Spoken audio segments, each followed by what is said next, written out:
Hello everyone. सो आज का हमारा टॉपिक होने वाला है लेवल्स ऑफ टीचिंग। और यहाँ पे हम 3 लेवल पढ़ेंगे, memory level, understanding level and reflective level. और इन लेवल्स के लिए किसने कौन सा मॉडल दिया है वो पढ़ेंगे। एक्चुअल में ये बच्चों को कन्फ्यूज़न होता है कि stages of teaching, level of teaching और मॉडल्स ऑफ टीचिंग में मतलब कौन से कहाँ पे आएंगे, किस में क्या आता है, वो कन्फ्यूज़न है। और कन्फ्यूज़न इसलिए है क्योंकि तीनों में तीन तीन ही लाइक है, 3 स्टेज हैं, 3 लेवल है, 3 मॉडल है। तो यहाँ पे कन्फ्यूज़न आ जाता है। स्टेजेस होगा हमारी कि हम first stage, second stage, third stage, teaching के जो स्टेजेस हैं वो उसमें आ जाएगा pre active stage, intermediate stage और पोस्ट एक्टिव स्टेज। लेवल्स में आ जाता है बच्चों के आईक्यू लेवल और डेवलपमेंट लेवल को देखते हुए कौन कौन से लेवल बनाए गए हैं। मेमोरी लेवल बनाया गया है, अंडरस्टैंडिंग लेवल बनाया गया है और रिफ्लेक्टिव लेवल बनाया गया है। और इन लेवल्स के लिए मॉडल्स किस किस ने कौन से दिए थे वो मॉडल्स में आ जाएंगे, लाइक हर्बर्शियन मॉडल और मॉरिसन मॉडल और बिगेन हंट मॉडल, इन तीनों लेवल्स के लिए। तो चलिए शुरू करते हैं बिना कोई टाइम वेस्ट किए हुए। तो हम देखते हैं कि यहाँ पे लेवल्स कितने हैं। यहाँ पे 3 लेवल है ओके टीचिंग के लिए, कि टीचर लाइक अपने मेथड्स अलग अलग यूज़ कर सकता है उन लेवल को अच्छे से अपने दिमाग में रख के। बच्चा कौन से डेवलपमेंटल स्टेज पे है ये फाइंड आउट करना है उनको, और उनके अकॉर्डिंग, लर्नर्स के अकॉर्डिंग वो अपनी टीचिंग स्ट्रेटजीज को चेंज कर सकता है। तो यहाँ पे 3 लेवल है, मेमोरी लेवल, अंडरस्टैंडिंग लेवल और रिफ्लेक्टिव लेवल। जो मेमोरी लेवल है वो थॉटलेस टीचिंग वाला लेवल है कि उसमें कुछ सोचना समझना नहीं है, बस रोट लर्निंग चलती है उसमें। अंडरस्टैंडिंग लेवल जो है वो थॉटफुल टीचिंग होती है उसमें। और रिफ्लेक्टिव लेवल है उसमें अपर थॉटफुल चला जाएगा, मतलब आप उन चीज़ों को अप्लाई भी करोगे और उनको अच्छे से समझोगे, रिफ्लेक्ट बैक करोगे, उन चीज़ों के बारे में गहन चिंतन करोगे। सो इस पिरामिड के थ्रू आप और अच्छे से समझ सकते हो कि लो टू हाई जाएगा। सबसे कम जो होता है वो मेमोरी लेवल को माना जाएगा, उसके बाद अंडरस्टैंडिंग लेवल, और सबसे टॉप थॉटफुल जो मोस्ट थॉटफुल लेवल होता है वो रिफ्लेक्टिव लेवल हो जाएगा। सो ये पिरामिड हो जाएगा इधर। देन मेमोरी लेवल से शुरू करते हैं। तो फर्स्ट होता है हमारा मेमोरी लेवल। मेमोरी लेवल में इस पिक्चर से समझ जाओगे आप कि रोट लर्निंग चलती है, जैसे छोटे बच्चों की क्लासेस में होती है ना कि वो कराते हैं A for apple, B for boy, रट्टे लगवाते हैं, वो बार बार रिपीट करवाते हैं उस चीज़ को। तो वो वाली चीज़ कॉन्सेप्ट इसमें आ जाएगा पूरा, उसे हम समझ सकते हैं प्रैक्टिकली। सो इसमें क्या होगा कि टीचिंग है वो टेक्स्ट बुक नॉलेज प्रोवाइड कराने के लिए हेल्पफुल होती है, मतलब कराई जाती है स्टूडेंट को, कि ज़्यादा से ज़्यादा चीज़ें हम बच्चों को मेमोराइज करा के, रटास के उनको याद रखे कि वो लॉन्ग टर्म के लिए याद हो जाए उनको। ये क्या होता है कि मेमोरी पावर को इंक्रीज़ करने में काफ़ी हेल्पफुल होती है मेमोरी लेवल जो होता है वो। इसमें like ability to recall facts and figure, ये वाली चीज़ होती है कि ये मतलब लेवल पूरा बेस्ड इसीलिए होता है कि स्टूडेंट की जो एबिलिटी होती है रिकॉल करने की और फैक्ट और फिगर्स को याद करने की वो बढ़ जाए। ये क्वेश्चन सीटेट में रेगुलर पूछा भी जाता है, सीटेट नेट के एग्ज़ाम में, जितने भी टैट होते हैं उनमें, कि रिकॉल या फैक्ट्स फिगर को याद करने की जो शक्ति होती है वो कौन से लेवल में आती है। तो ये याद रख सकते हो आप। और ये एक तरीके से फाउंडेशनल नॉलेज को याद रखना, एक तरीके से ये लेवल जो है वो बेस है हर उस लेवल का। लाइक फर्स्ट लेवल के बाद ही आप सेकंड में जाओगे अंडरस्टैंडिंग में, और अंडरस्टैंडिंग लेवल को क्लियर करने के बाद आप रिफ्लेक्टिव लेवल में जाओगे। सो ये बेस हो गया, आपको ये अच्छे से करना ही पड़ेगा। जब तक आपको चीज़ें याद नहीं होगी, कॉन्सेप्ट याद नहीं होगी, तो आप उनको समझ भी नहीं सकते और फिर उनके ऊपर रिफ्लेक्ट बैक भी नहीं कर सकते। तो ये पूरा कॉन्सेप्ट है यहाँ पे। हर्बर्ट ने यहाँ पे लाइक हैबिट फॉर्मेशन की जो बात है रिपीटिशन के थ्रू, उस पर फोकस किया है। इन्होंने मॉडल भी दिया है इसके ऊपर। एडवांटेजेस क्या है मेमोरी लेवल की, कि बेनिफिशियल है यंग स्टूडेंट के लिए, जो छोटे बच्चे होते हैं उनके लिए। स्लो लर्नर जो होते हैं उनके लिए भी काफ़ी यूज़फुल है। चिल्ड्रन जो कि नए कॉन्सेप्ट सीखता है, कोई नई चीज़ें सीखना शुरू किया है, वहाँ पे ये काफ़ी हेल्पफुल है। और ये एक लाइक अंडरस्टैंडिंग और रिफ्लेक्टिव लेवल के लिए एक फाउंडेशनल बेस का काम करता है कि यहाँ से चीज़ें शुरू होंगी। ओके, डिसएडवांटेजेस क्या है इसके, कि हायर क्लासेस के लिए बेनिफिशियल नहीं है, क्योंकि वहाँ पे तो रिफ्लेक्टिव लेवल और अंडरस्टैंडिंग लेवल चलेगा। टीचर का डोमिनेंस यहाँ पे ज़्यादा रहता है, क्योंकि टीचर बोलता है, बच्चे उनके बाद में रिपीट करते हैं, उन्होंने जो इंस्ट्रक्शंस दे दिए बच्चों को उनको फॉलो करना होता है। Loss of recall and retention, अगर हम सारी चीज़ें ही मेमोराइज करने की कोशिश करेंगे, रटने की कोशिश करेंगे, तो कहीं ना कहीं हमारी जो रिटेंशन पावर है वो कम हो जाएगी, हमें कन्फ्यूज़न होगा माइंड में। हम 2 तरीके से चीज़ों को याद रखते हैं, कुछ को अंडरस्टैंड करते हैं, समझते हैं, कुछ को रटते हैं। अगर जैसे लाइक जो भी डेट्स वगैरह होती हैं कि इस डेट को ये हुआ था, कौन सा डे कब मनाया जाता है, तो कुछ के पीछे लाइक क्यों मनाया जाता है वो रीज़न हमें याद रहता है, लेकिन वो डेट को हमें रटना ही पड़ता है। ओके। और शुरू में जब आप देखोगे प्राइमरी एजुकेशन जो होती है वहाँ पे भी रट्टाफिकेशन चलता है। हमने काउंटिंग वगैरह जो है अल्फ़ाबेट्स वगैरह है वो सब रट्टाफिकेशन से सीखे हैं। देन आता है इंटरेक्शन लेवल जो है वो काफ़ी कम रहता है क्लासरूम में, क्योंकि बच्चा जो है वो सिर्फ टीचर से इंटरेक्ट करता है और अपने जो पीयर ग्रुप होता है उसमें कोई ऐसा कन्वर्सेशन चलता नहीं है उनका। प्रॉब्लम ऑफ क्लासरूम मैनेजमेंट हो सकता है यहाँ पे, क्योंकि बच्चे चिल्लाएंगे, शोर शराबा करेंगे, खेल कूद में ज़्यादा रहेंगे, छोटे बच्चे होते हैं काफ़ी। Student don't get a chance of self learning, यहाँ पे सेल्फ लर्निंग का कोई चांस नहीं मिलता, रोट लर्निंग होती है। Then Herbartian model of memory level of teaching एक है जो हर्बर्ट ने दिया था मॉडल। उसमें 5 स्टेजेस बताई गई थी, जिसमें लाइक टीचिंग जो प्रोसेस होती है उसमें 5 स्टेजेस इन्वॉल्व रहती है, और ये पाँचों स्टेजेस ना टीचर की तरफ से रहती है एक तरीके से, क्योंकि स्टूडेंट का रोल इसमें ना के बराबर होता है। उनका रोल सिर्फ ये होता है कि वो चीज़ों को देखे, मेमोराइज करे, उसको रिपीट करे और अपने दिमाग में फिट कर ले, रट ले उन चीज़ों को। तो पहली स्टेज है प्रिपरेशन होगी यहाँ पे, फिर प्रेजेंट किया जाता है, एसोसिएशन होता है उनका, जनरलाइज किया जाएगा और फिर अप्लाई किया जाएगा उसको। ओके, तो ये पाँचों स्टेज होगी जो कि जो स्टूडेंट की जो ऑब्जर्वेशन के थ्रू या मेमोरी या रीजनिंग की जो पावर है उनको एनहांस करती है। देन आता है understanding level of teaching. Understanding level में जो अब तक हमने कॉन्सेप्ट पढ़े थे रोट लर्निंग के थ्रू मेमोरी लेवल में, उनको अंडरस्टैंड करते हैं हम, उन कॉन्सेप्ट को हम चीज़ों को समझने की कोशिश करते हैं। लाइक यहाँ पे ये पिक्चर के थ्रू समझ सकते हो कि यहाँ पे डायग्राम वगैरह दिखाया गया है, वो समझ रहे हैं कि हमारे अंदर कैसे ऑर्गन्स होंगे, कैसे वो फंक्शन करते हैं। हम उन चीज़ों को समझने की कोशिश करते हैं, कॉन्सेप्ट को समझने की।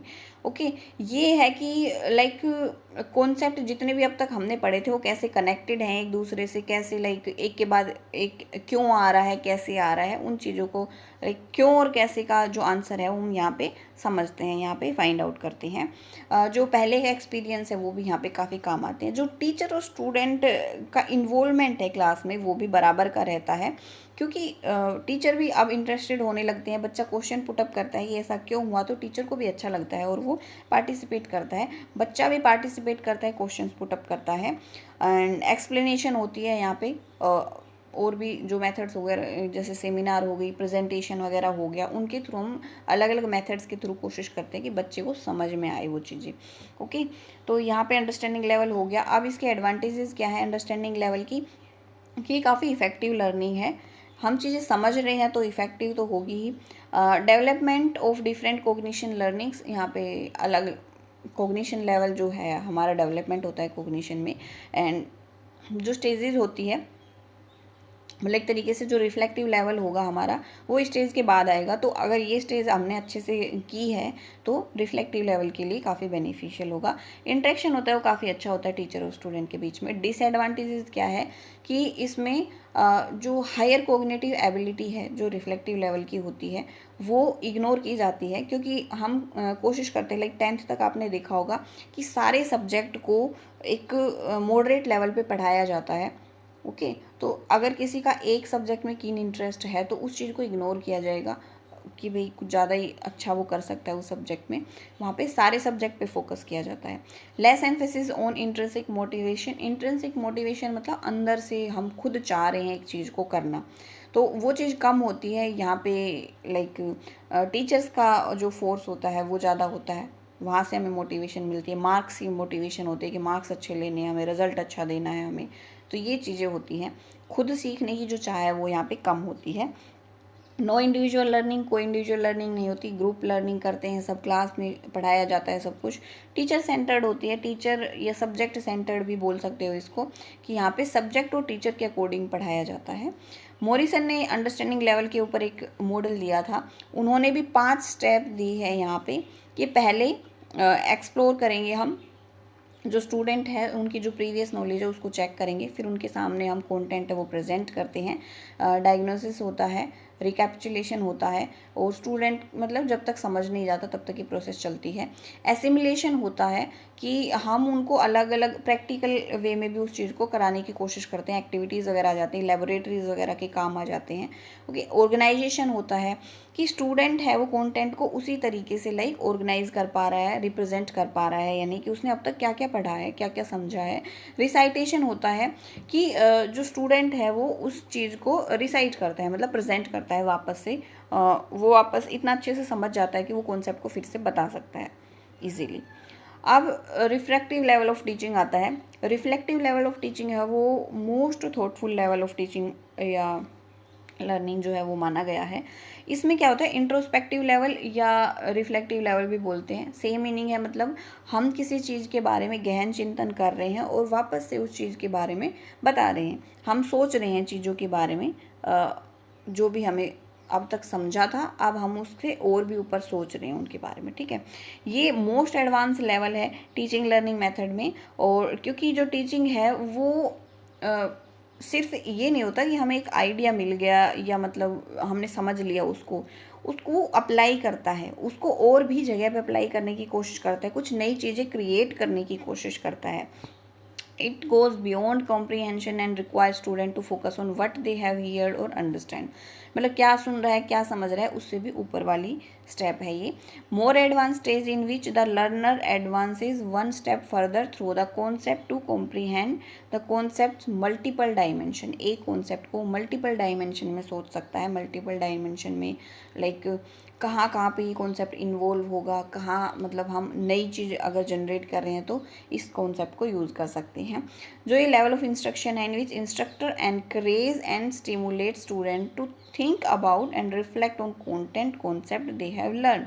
वो सोचने के लिए एनकरेज करते हैं टीचर कि भाई सोचो और रिफ्लेक्ट बैक करो, मतलब तुम्हारे दिमाग में और कुछ अलग, कुछ नया आइडिया कुछ क्रिएट कर रहे हो, कुछ आ रहा है तो वो बताओ। बिग एंड हंट ने भी एक मॉडल दिया था इसके ऊपर। उन्होंने इसको मतलब highest level of teaching learning activity बताया।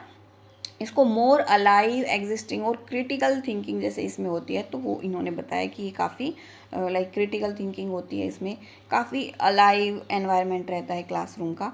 मेन ऑब्जेक्टिव क्या है इसके कि इसमें क्रिएटिव और क्रिटिकल थिंकिंग जो होती है स्टूडेंट की वो एक तरीके से डेवलप होती है, और डिसीजन मेकिंग और इंडिपेंडेंट थिंकिंग होती है स्टूडेंट की, वो काफ़ी इम्प्रूव होती है यहाँ पे। और प्रॉब्लम सॉल्विंग कैपेसिटी जो होती है स्टूडेंट्स की वो यहाँ पे इम्प्रूव होती है। एडवांटेजेस क्या है, मोस्ट थॉटफुल है, लर्नर सेंटर्ड है, यहाँ पे लर्नर पे ज़्यादा फोकस किया जाता है क्योंकि लर्नर ही अपनी तरफ से कुछ कुछ आइडियाज़ क्रिएट कर रहे हैं। प्रॉब्लम सॉल्विंग स्किल्स जो होती है वो डेवलप होती है यहाँ पे। मैक्सिमम फ्लेक्सिबिलिटी है, यहाँ पे फिक्स नहीं है कि आप एक क्लासरूम में बैठ के रोट लर्निंग करो या आप एक ब्लैक बोर्ड या लेबोरेटरी में जाके उस चीज़ को समझो। आपको मतलब फ्लेक्सिबिलिटी है, आप किसी तरीके से भी पढ़ सकते हो, किसी तरीके से भी उसको समझ सकते हो, प्रैक्टिकली उसको यूज़ कर सकते हो। मतलब जितना बेटर आप उस कॉन्सेप्ट को समझ सकते हो, रिफ्लेक्ट बैक कर सकते हो, वो पूरी आज़ादी मिलती है उनको। लाइक जैसे ये पीएचडी वगैरह में होता है ना कि आपको खुद से रिसर्च करनी होती है, खुद से अपना नया कुछ काम दिखाना होता है, सो वो यहाँ पे आ जाएगा। डेवलपमेंट ऑफ क्रिएटिविटी, क्रिएटिविटी का जो एक होता है ना, वो कितने क्रिएटिव हैं हम और नया कुछ क्रिएट करना, तो वो चीज़ें डेवलप होती है। सेल्फ मोटिवेशन होता है यहाँ पे। इंट्रिंसिक जो वो होती है ना, वो आती है कि हमें खुद से करना है, खुद से पढ़ना है। जैसे अभी गवर्नमेंट जॉब के लिए हम खुद से प्रिपरेशन करते हैं, हमें कोई बाहर से आके नहीं बताता कि तू पढ़ ले, तुम ऐसा करो, तुम ऐसा करो। हमें खुद को वो चाह रहती है कि हमें पढ़ना है बैठ के और जॉब लेनी है, तो यहाँ पे अंदर से मोटिवेशन आता है, कोई बाहर से एक्सट्रिंसिक मोटिवेशन की ज़रूरत नहीं होती है। डिसएडवांटेजेस क्या है इसके कि एक तो ये लोअर क्लासेस में यूज़ नहीं हो सकता, जो छोटे बच्चे होते हैं उसमें, मतलब वो रिफ्लेक्ट बैक तभी करेंगे ना तब वो पहले की 2 स्टेजेस अच्छे से कर पाए हों। टाइम कंज्यूमिंग प्रोसेस है, एक कॉन्सेप्ट के ऊपर पता नहीं कितना ही टाइम लग जाए, कोई फिक्स नहीं होता। Not suitable for Indian classroom, जो हमारे इंडियन क्लासरूम है उसके लिए सूटेबल नहीं है क्योंकि हम पुराने तरीके से चलते हैं, लाइक लेक्चर मेथड और डिमॉन्स्ट्रेशन मेथड, इस तरीके के मेथड्स हम यूज़ करते हैं। Not applicable to dull student, like जो वीक स्टूडेंट होते हैं उनके लिए एप्लीकेबल नहीं है क्योंकि वो इस लेवल पे लाइक नहीं पहुंच सकते, रिफ्लेक्ट कैसे करेंगे अगर उनका मेंटल लेवल उतना नहीं है तो। बर्डन है वो टीचर्स पे नहीं रहता। डिसएडवांटेज में अगर काउंट करोगे, बर्डन को कैसे काउंट करोगे, लाइक टीचर है वो रिजल्ट वगैरह कैसे देगा, कैसे मतलब इवेलुएट करेगा स्टूडेंट को। एक पर्टिकुलर टाइम पीरियड नहीं होता किसमें कि भाई अभी आपको ये एग्ज़ाम होगा, जैसे अब तक हम अंडरस्टैंडिंग लेवल पर करते आए थे। तो यहाँ पे थोड़ी दिक्कत हो जाती है कि टीचर्स को काफ़ी प्रॉब्लम फेस करनी पड़ती है बच्चों को इवेलुएट करने में। बिग एंड हंट ने जो मॉडल दिया था उसमें क्या बताया था कि ये मोस्ट थॉटफुल लेवल है, और हाईएस्ट लेवल ऑफ थिंकिंग है, रीजनिंग थिंकिंग यहाँ पे डेवलप होती है, इमेजिनेशन पावर देखी जाती है क्योंकि हम जो कॉन्सेप्ट थे उनके बारे में सोचते हैं, तो क्या क्या इमेजिन कर सकते हैं, कहाँ कहाँ पे लाइक वो कॉन्सेप्ट जा सकता है उसके बारे में सोचते हैं। एनालाइजिंग आइडियाज़ और थॉट्स एट क्रिटिकल लेवल, कि अलग अलग आइडियाज़ और थॉट्स होते हैं उनको हम मेजर कर सकते हैं। ओके, देन आता है ऑटोनोमस डेवलपमेंट लेवल। हालांकि ये 3 लेवल में से नहीं है लेकिन एक लेवल ये भी है। ऑटोनोमस डेवलपमेंट लेवल है ना, वो सबसे लोअर लेवल माना जाता है, लाइक जो मेमोरी लेवल है उससे भी नीचे आएगा ये। और इसमें मेनली क्या होता है, टीचर का रोल है वो बिल्कुल ना के बराबर होता है, टीचर नाम की कोई चीज़ नहीं होती है इसमें। जो स्टूडेंट है या छोटे बच्चे जो होते हैं ना, मतलब जो इन्फेंट वगैरह जो होते हैं, वो खुद से कुछ सीखना चाहते हैं, खुद गलतियाँ करते हैं, खुद से मतलब छोटी छोटी चीज़ें सीखते हैं। या आप ये कह सकते हो कि ऑटोनोमस डेवलपमेंट में कि हम लाइक कोई स्टूडेंट है वो खुद का टाइम मैनेजमेंट सीखेगा, उसको कोई टाइम मैनेजमेंट के बारे में बताएगा नहीं टीचर कि तुम्हें मेरा सब्जेक्ट इतने बजे करना है, तुम्हें ये सब्जेक्ट इतने बजे करना है। वो खुद से अंदर से उसकी चाह आती है सीखने की, और खुद से सीखता है कि मुझे लाइक ये कौन सा, अगर मुझे ये पार्ट कवर करना है तो मैं कब कब कवर करूँगा, तो वो अपना टाइम मैनेजमेंट बनाना खुद सीख रहा है। तो वो वाली चीज़ें इसमें आ जाएगी कि लाइक बच्चा खुद से कोई ऐसी चीज़ें करने की कोशिश करता है जिसमें टीचर का ना के बराबर इन्वॉल्वमेंट रहता है, वो फेल भी होता है और लेकिन खुद वो अपनी गलतियों से सीखता है और आगे बढ़ता है। तो वो पूरा आ जाएगा इसमें ऑटोनोमस डेवलपमेंट में। इंट्रिंसिक इंस्पिरेशन रहती है इसमें, ये रहना रहेगा। यहाँ पे ना एक बुक में एक ये दिया हुआ था पूरा, सो मैंने यहाँ पे लगा दिया है कि आप और अच्छे से मान लो इसको समझ जाओ, एक पूरी टेबल जो है वो आपकी नोट्स का काम करे। जैसे यहाँ पे है मेमोरी लेवल में लीस्ट थॉटफुल होता है, अंडरस्टैंडिंग में मॉडरेट थॉटफुल होता है, और मोस्ट थॉटफुल बताया रिफ्लेक्टिव लेवल को। एंड मेन ऑब्जेक्टिव क्या होता है इसमें कि नॉलेज को एक्वायर करना, फैक्ट्स और इन्फॉर्मेशन को रटना एक तरीके से। इसमें अंडरस्टैंडिंग में होता है कि एक्वायर के साथ साथ फुल अंडरस्टैंडिंग और जनरलाइज करना एक तरीके से उसको। अंडरस्टैंडिंग और क्रिएटिव होता है ये काफ़ी रिफ्लेक्टिव लेवल, और इसमें होता है कि जो हमने फैक्ट्स वगैरह एक्वायर किए थे उनको रिफ्लेक्ट करना, नई डिस्कवर करना, मतलब नई चीज़ें डिस्कवर करना, नया नज़रिया जो है आपके जो आइडियाज़ हैं वो बताना। और एक तरीके से इंडिपेंडेंट प्रॉब्लम सॉल्विंग चलती है कि एक इंसान है, मतलब स्टूडेंट है, वो इंडिपेंडेंटली अपनी स्टडी कर सकता है। और जो सब्जेक्ट मैटर प्रेजेंटेशन वगैरह है इसमें रोट लर्निंग जो होती है वो ज़्यादा स्ट्रक्चर्ड ऑर्गेनाइज होती है। मेमोरी लेवल में प्री प्लान्ड होती है सारी चीज़ें कि आज बच्चों को कैसे क्या कराया जाएगा, सिस्टमेटिक प्रेजेंटेशंस होती हैं। ठीक है, अंडरस्टैंडिंग लेवल में क्या होगा, प्री प्लान्ड और मीनिंगफुल तो होगी ही, और सिक्वेंशियल प्रेजेंटेशन भी होगी, जनरलाइजेशन होगा लेकिन उन चीज़ों को अप्लाई करके दिखाया जाएगा। इसमें अनस्ट्रक्चर्ड होती है रिफ्लेक्टिव लेवल में, प्रॉब्लम सेंटर प्रेजेंटेशन होती है कि जब तक वो प्रॉब्लम सोल्व नहीं हो जाती तब तक लाइक चलती रहेगी वो चीज़ें, जब तक आप उन चीज़ों को समझ नहीं जाते। एंड देन नेचर बताया है सब्जेक्ट मैटर और प्रेजेंटेशन का, कि इसमें लाइक ये तो हो गया। रोल ऑफ टीचर क्या होगा इसमें, जो मेमोरी लेवल होता है उसमें डोमिनेंट जो रहेगा वो टीचर रहेगा, लेकिन वो टीचर सेंटर्ड होती है। ऑथोरिटेरियन जो होता है वो टेलिंग स्टाइल जो होती है वो यहाँ पे यूज़ की जाती है कि टीचर ने जो बता दिया वो बच्चों को मानना ही मानना है। डोमिनेंस और अथॉरिटेरियन तो रहेगी अंडरस्टैंडिंग लेवल, लेकिन यहाँ पे फुल नॉलेज, फुल अंडरस्टैंडिंग के साथ नॉलेज प्रोवाइड की जाती है। और जो रिफ्लेक्टिव वाला होगा उसमें डेमोक्रेटिक रहेगी, लाइक टीचर और स्टूडेंट है वो उसका इक्वल रोल रहेगा, वो अपने दोनों अपने आइडियाज़ शेयर कर सकते हैं। कोऑपरेटिव रहेगा, हेल्पफुल रहेगा, reflecting thinking and problem solving जो करते हैं स्टूडेंट्स उसमें। नेचर ऑफ मोटिवेशन क्या होता है, मेमोरी लेवल में और अंडरस्टैंडिंग लेवल में एक्सट्रिंसिक मोटिवेशन होता है क्योंकि टीचर आपको बोलेगा, टीचर इंस्ट्रक्शन देगा, लेकिन जो रिफ्लेक्टिव लेवल है उसमें बच्चा खुद से करने की कोशिश करता है। Nature of method employed, method कौन कौन से यूज़ किए जाएंगे, सब्जेक्ट एंड टीचर सेंटर्ड होता है, रोट लर्निंग यूज़ की जाती है। अंडरस्टैंडिंग लेवल जो होता है वो सब्जेक्ट सेंटर्ड होता है, तो यहाँ पे लाइक मीनिंगफुल लर्निंग यूज़ की जाएगी, डिमॉन्स्ट्रेशन मेथड हो गया, लेक्चर मेथड हो गया, और ह्यूरिस्टिक मेथड भी यहाँ पे यूज़ कर सकते हैं। सो ये मेथड्स यूज़ किए जाएंगे। और जो रिफ्लेक्टिव लेवल होता है वो लर्नर सेंटर्ड और प्रॉब्लम सेंटर्ड रहती है, तो डिस्कवरी लर्निंग वगैरह हो गया, प्रॉब्लम सॉल्विंग हो गया, ये मेथड्स यहाँ पे यूज़ किए जाएंगे। क्लास का एनवायरनमेंट क्या रहता है, जो लाइक मेमोरी लेवल वाली जो होती है उसमें डल रहेगा, सिंगल साइड अफेयर जो रहेगा वो रहेगा, क्योंकि टीचर है उसका ऐसे कोई इंटरेक्शन नहीं होता, वो टीचर बोलेगा स्टूडेंट उसके बाद रिपीट करेंगे। अंडरस्टैंडिंग लेवल में मॉडरेट रहेगा, यहाँ पे इंटरेक्शन है वो रहेगा थोड़ा बहुत, लाइक एक अच्छा रोल मतलब प्ले करता है इंटरेक्शन जो होता है टीचर और स्टूडेंट का, क्योंकि यहाँ पे स्टूडेंट है वो समझना शुरू कर देता है और क्वेश्चन पुटअप करना शुरू कर देता है।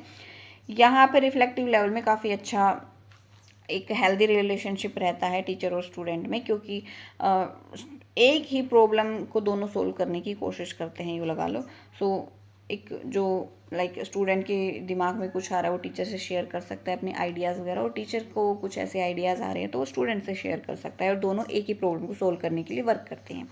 टेस्टिंग डिवाइस क्या क्या यूज़ किए जाते हैं, यहाँ पे ओरल और रिटन यूज़ किया जाता है, बच्चों को लिखवाया जाता है मेमोराइज वगैरह कराने के लिए कि किसी भी तरीके से लाइक उनको रट जाए एक तरीके से। अंडरस्टैंडिंग लेवल में ओरल रिटन यूज़ किया जाता है, लेकिन वहाँ पे प्रैक्टिकल भी हम यूज़ करने लग जाते हैं, क्योंकि हमारे कुछ एम्स एंड ऑब्जेक्टिव होते हैं जिनको हमें अचीव करना होता है, समझने होते हैं कॉन्सेप्ट, उनको समझने लग जाते हैं। और रिफ्लेक्टिव लेवल में ओरल भी चलेगा, रिटन भी चलेगा, प्रैक्टिकल भी चलेगा। यहाँ पे ओपन एंडेड होती है तो ऐसे टाइप लाइक सब्जेक्टिव जो मेथड्स होते हैं वो यूज़ किए जाएंगे, एंड क्रिएटिविटी को बाहर निकालने के लिए प्रॉब्लम सोल्विंग जो मेथड्स हैं वो भी यहाँ पे यूज़ किए जाते हैं। सो ये हो गए हमारे 3 मॉडल्स टीचिंग के, जो कि काफ़ी अच्छे से एक्सप्लेन किए हैं। यहाँ पे आपको याद क्या क्या रखना है कि किस लेवल में क्या चीज़ें होती हैं मेनली, एंड किसने कौन सा मॉडल दिया है। लाइक मेमोरी लेवल के लिए हर्बर्शियन है, अंडरस्टैंडिंग लेवल के लिए मॉरिसन है, और रिफ्लेक्टिव लेवल के लिए बिग एंड हंट है, क्योंकि ये ना क्वेश्चन पुटअप किए जाते हैं सी टेट, एच टेट या कोई भी टेट है उसमें, या नेट के एग्ज़ाम में भी मैं देती हूँ नेट का, तो नेट के एग्ज़ाम में भी ये क्वेश्चन पुटअप किए जाते हैं। तो आपको ये याद रखना है कि इसने कौन सा मॉडल दिया है। दूसरा, नेट के एग्ज़ाम में तो जो हर्बर्शियन और मॉरिसन का जो मॉडल है ना, उनके जो 5 स्टेप्स हैं उनको भी सीरीज़ में लगाना पूछा जाता है, तो हमें वो 5 स्टेप भी याद रखने हैं अगर आप नेट की तैयारी कर रहे हो तो। सो ये हो गया आज का पूरा टॉपिक। अगर आपको वीडियो थोड़ी सी भी हेल्पफुल लगी हो तो प्लीज़ वीडियो को लाइक करिएगा, चैनल को सब्सक्राइब करिएगा, और यहाँ पे बीएड, एमएड, जेबीटी, डीएड और नेट से रिलेटेड सारे टॉपिक्स आपको मिल जाएंगे। Thanks for watching this video. मिलते हैं नेक्स्ट वीडियो में।